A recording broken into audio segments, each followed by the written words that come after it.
दोस्तों, आज मैं फिर एक वीडियो बना रहा हूं जिसके अंदर कुछ और इनपुट जो इंटेलिजेंस को मिले हैं जिनके बारे में बताना चाह रहा हूं। मेरे को पहले से ही शक है कि ये कॉन्स्पिरेसी 1 साल से चल रही है, जब से सरदारों का हजूम दिल्ली की तरफ आया और ये किसान के नाम पर इसमें खालिस्तानी मिल के बैठ गए।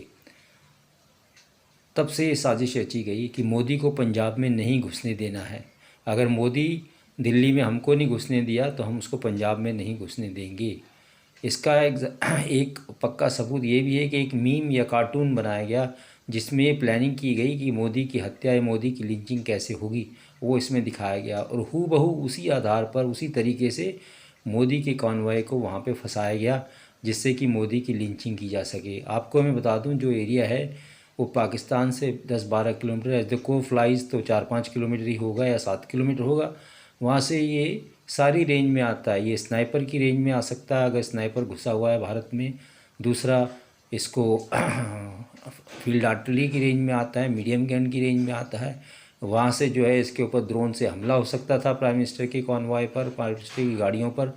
और सबसे बड़ी संभावना ये थी कि जो वहाँ पे खालिस्तानी बैठे थे किसानों के भेष में, जो कि अराजक तत्व थे, कांग्रेस के पाले पोषक किए हुए लोग थे, उनके पास लाठी, डंडे, पत्थर और सारी तरह के औजार हथियार थे। और हो सकता है उनके पास बम भी हो, ये अभी कह नहीं सकते क्योंकि जो एफआईआर हुई वो अज्ञात लोगों के खिलाफ हुई है। लेकिन वीडियो में सारे लोग दिख रहे हैं। जो अनाउंस कर रहे थे कि मोदी नहीं आया उसको हमने भगा दिया, जो तैयारी कर रहे थे मोदी हाय हाय करेंगे, मोदी के रास्ते को रोकेंगे, कुछ लोग धन्यवाद दे रहे थे कि भाई आप लोगों ने साथ दिया और मोदी को यहाँ आने नहीं दिया, तो ये सब लोग अज्ञात नहीं हो सकते।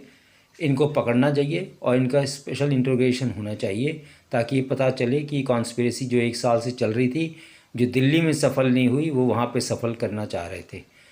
तो इसमें सोनिया गांधी, राहुल गांधी ख़ास तौर पे इन्वॉल्व हैं। जहाँ तक मेरी आशंका है कि इनको पकड़ के इनका इंट्रोगेशन दोनों का होना चाहिए। चाहे वो प्रेसिडेंट हो कांग्रेस की, उससे कोई मतलब नहीं होता, चाहे सिद्धू प्रेसिडेंट हो कांग्रेस, कोई मतलब नहीं होता। ये प्यादे हैं कांग्रेस के पाले हुए और ये आईएसआई के संपर्क में हैं, इसका भी एक सबूत जुटाना चाहिए। और जहाँ तक पंजाब पुलिस का सवाल है, वो नाकारा साबित हुई है। उसने कुछ नहीं किया है क्योंकि वो एक पुलिस फोर्स की हैसियत से नहीं, एक हरकारे की हैसियत से या चाटुकार जो कांग्रेस के थे उनकी हैसियत से, उनके गुलामों की हैसियत से काम कर रही थी। ये बहुत गलत बात है। एक प्रोफेशनल फोर्स जो यूनिफॉर्म पहनती है उसकी जो है बातें या उसकी जो विश्वसनीयता वो संविधान के प्रति और कानून के प्रति होनी चाहिए, ना कि किसी पॉलिटिकल पार्टी के प्रति। तो इसके ऊपर प्रधानमंत्री खास ध्यान देंगे और जो एसओपी है उसके ऊपर अब बदलाव दिया जाएगा। और मेरे ख्याल से छोटे हथियार या ऑटोमेटिक रखने से फ़ायदा नहीं होगा। एक दो इसके अंदर जो है प्लेटून वेपन टाइप के हथियार, रॉकेट लॉन्चर रखना पड़ेगा जो कि डिस्पोजेबल रॉकेट लॉन्चर हो और वो बस्टिंग या फायर रोल में हो, जिसको कि इन्फ्लेमेटरी जो है इफ़ेक्ट डालें। तो आगे भीड़ अगर इस तरह की आती है तो उसके ऊपर उसका मुकाबला किया जा सके, क्योंकि कितनों को एसपीजी वाले मार देंगे अपनी गन से अगर ऐसा मौका आया। तो ये देखना पड़ेगा कि हल्के रॉकेट लॉन्चर जो है डिस्पोजेबल वो इनको देना पड़ेगा आगे से। और एसओपी को जो है रिवाइज़ करना पड़ेगा और इसके लिए जो है टाइम प्लान करना पड़ेगा कि 2 दिन, 3 दिन, 4 दिन नहीं, 10 दिन पहले से इसकी प्लानिंग होनी चाहिए ताकि किसी स्टेट गवर्नमेंट को ये कहने की ज़रूरत ना पड़े कि भाई हमसे नहीं हुआ या हमारे पास टाइम नहीं था। तो इसकी विशेष जाँच की ज़रूरत है और डीजीपी को जो है अरेस्ट करना चाहिए। वो मिला हुआ है क्योंकि सिद्धू ने उसको बदलवाया है। अगर आप सीक्वेंस देखें इवेंट्स का तो ये पता चलेगा सिद्धू ने क्यों बदलवाया। जब वो पाकिस्तान से आया तभी इसको बदलवाया चन्नी से कह के। तो चन्नी कुछ नहीं कर पाया, चन्नी पपेट है, वो किसी मेहरबानी से चीफ मिनिस्टर बना हुआ है।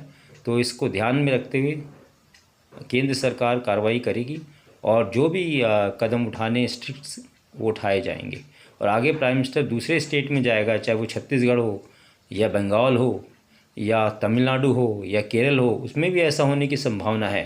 तो उसके लिए सेंट्रल पैरामिलिट्री फोर्सेस को पहले से वहाँ भेजा जाए और पुलिस के साथ उसको अमलगेट किया जाए। अमलगमेट करने के बाद उनको एक स्पेशल ऑर्डिनेंस दिया जाए जिससे कि वो फायर कर सकें। अगर पुलिस के भेदिए भी उसमें आते हैं तो उनके ऊपर भी जो है फायरिंग की जा सके, आत्मरक्षा में वो लोग गोली चला सकें उस पुलिस फोर्स पर, स्टेट पुलिस फोर्स जो कॉम्प्रोमाइज़ हो गई तो इसको ध्यान रखा जाए। ऐसा कानून में रद्दोबदल किया जाना चाहिए क्योंकि अराजकता की स्थिति बहुत बड़ी बन रही है भारत में। या तो इमरजेंसी लगा के मिलिट्री रूल लगाया जाए या अराजक तत्वों को ठीक करने के लिए कानून में बदलाव किया जाए और विशेष कानून पास किए जाएं। धन्यवाद।